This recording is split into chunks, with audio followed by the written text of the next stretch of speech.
Good morning, Director Comey. Secretary Clinton said she never sent or received any classified information over her private email. Was that true? Our investigation found that there was classified information sent. So it was not true? Right. That's what I said. Okay. Well, I'm looking for a little shorter answer so you and I are not here quite as long. Secretary Clinton said there was nothing marked classified on her emails, either sent or received. Was that true? That's not true. There were a small number of portion markings on, I think, 3 of the documents. Secretary Clinton said, I did not email any classified material to anyone on my email. There is no classified material. Was that true?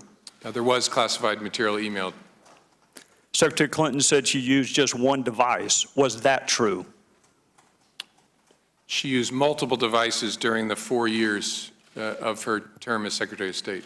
Secretary Clinton said all work-related emails were returned to the State Department. Was that true? No, we found work-related emails, thousands, that were not returned. Secretary Clinton said neither she nor anyone else deleted work-related emails from her personal account. Was that true?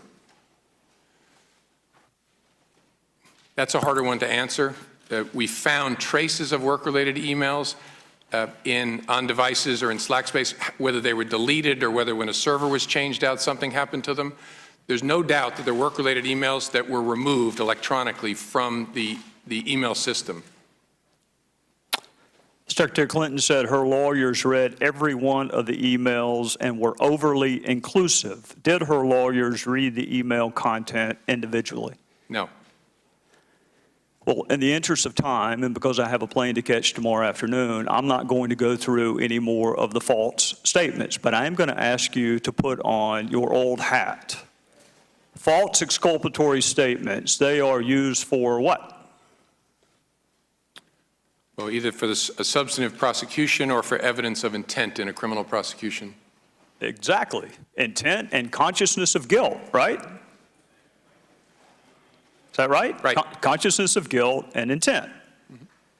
In your old job, you would prove intent, as you just referenced, by showing the jury evidence of a complex scheme that was designed for the very purpose of concealing the public record. And you would be arguing, in addition to concealment, the destruction that you and I just talked about, or certainly the failure to preserve. You would argue all of that under the heading of intent. You would also be arguing the pervasiveness of the scheme, when it started, when it ended, and the number of emails, whether they were originally classified or up-classified. You would argue all of that under the heading of intent. You would also probably, under common scheme or plan, argue the burn bags of daily calendar entries or the missing daily calendar entries as a common scheme or plan to conceal. 2 days ago, Director, you said a reasonable person in her position should have known a private email was no place to send and receive classified information. You're right, an average person does know not to do that. This is no average person.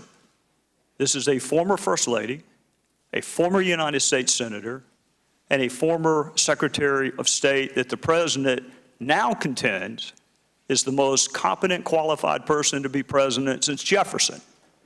He didn't say that in 08, but he says it now. She affirmatively rejected efforts to give her a state.gov account. She kept these private emails for almost 2 years and only turned them over to Congress because we found out she had a private email account. So you have a rogue email system set up before she took the oath of office, thousands of what we now know to be classified emails, some of which were classified at the time.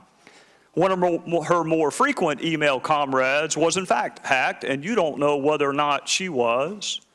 And this scheme took place over a long period of time and resulted in the destruction of public records, and yet you say there is insufficient evidence of intent. You say she was extremely careless, but not intentionally so.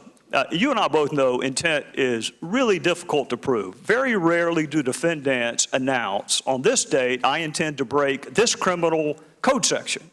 Just to put everyone on notice, I am going to break the law on this date. It never happens that way. You have to do it with circumstantial evidence. Or if you're Congress and you realize how difficult it is to prove specific intent, you will formulate a statute that allows for gross negligence. My time is out, but this is really important. You mentioned there's no precedent for criminal prosecution.